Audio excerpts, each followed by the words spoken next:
I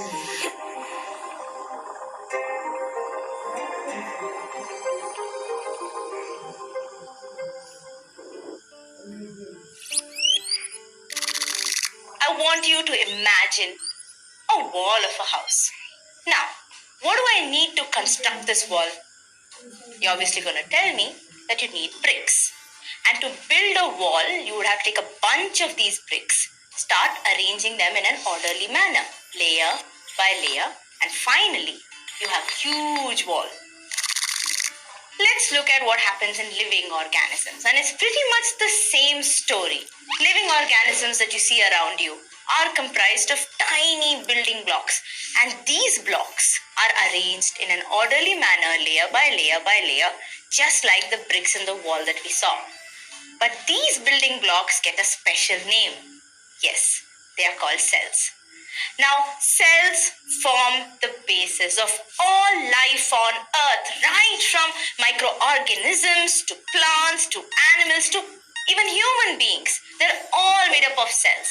And life as we know it would not exist if not for the presence of cells.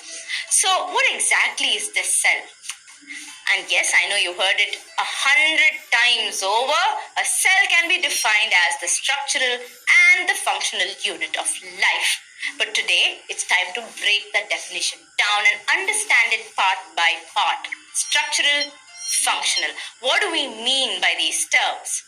So let me start with structural. The structural unit of life simply refers to the fact that all complex organisms, like you and me, are comprised of an orderly arrangement of cells. And these cells together don't just sit quietly as cells, they form different structures that are going to together again make up the entire body.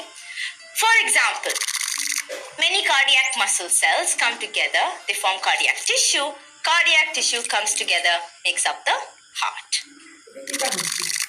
Now, when I call a cell a functional unit, it simply means that a cell with all its parts and components is the smallest living being that can survive and function on its own.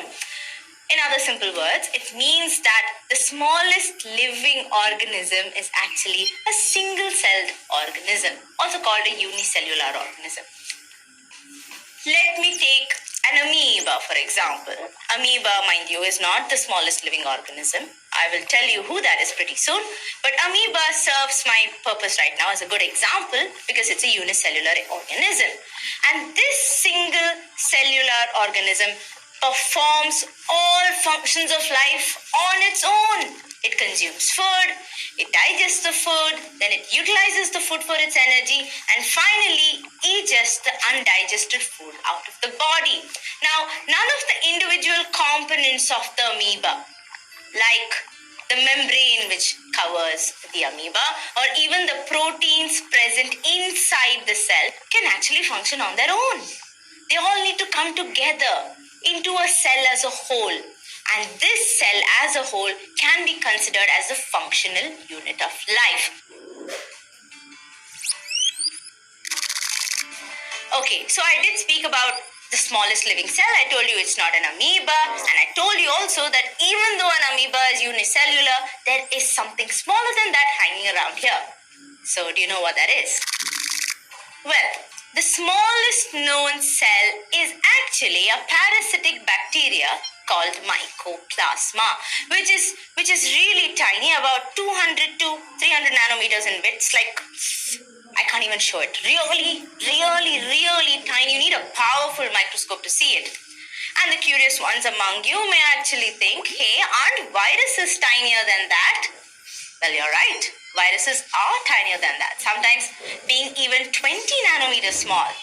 But do they fall into a classification of a cell? Actually, they do not have a fully functioning autonomous machinery, okay, which in very simple words means that they won't replicate, they won't function unless they're inside another living cell. So they don't exactly fit into the definition of a typical cell. They're more on the borderline of the living and the dead. So no, virus does not classify as the smallest cell. Okay, so we spoke about the smallest. I'm sure you're curious to know. What about the biggest? What is the biggest living cell found today? It's an ostrich egg. And if you look at an ostrich egg, it's about 6 inches in height and pretty heavy for an egg, 1.5 kgs in weight. And if you want to compare, this ostrich egg is about 5,000 times bigger than the mycoplasma, which you cannot even see, which basically brings me to the next point on cells. Cells come in many shapes and many sizes, and we spoke about two extreme ends on the size of cells. But most living cells actually fall somewhere between these two extremes. We also have a nerve cell in the blue whale, while we're talking about it, that is estimated to be a staggering 25 meters long, making it the longest cell in existence.